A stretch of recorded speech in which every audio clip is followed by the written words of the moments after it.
after you finish that, you would hit the back button, and it will take you back to this home screen. Then, take off all the clips.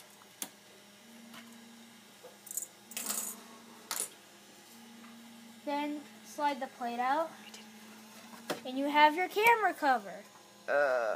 It kind of messed up, but yours will probably be more successful. Okay. And then after that, you will get a scraper that does not look like this. It's the camera's not there. Wait. Then you know how to scrape it. You will not get a scraper that looks like this. You'll get something that looks totally different. Because one of our friends took the scraper. Yeah, and so we're just using this for now. It's the 3D pen scraper, so it kind of works. So then we're just gonna peel. And usually that little dot above it would be a circle. We don't really know what happened. So yeah, he's just gonna scrape. Okay.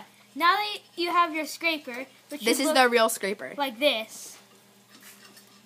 Then you scrape off your 3D print. It should come off. Easy. Ours flew over there. Okay.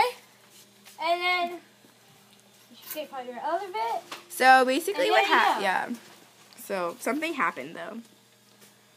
So your finished product should look something like this. So here's your slide, and here's your cover. And then you can put it on your computer. But we don't. So yeah, it just slides like so. Doesn't really snap in. And so.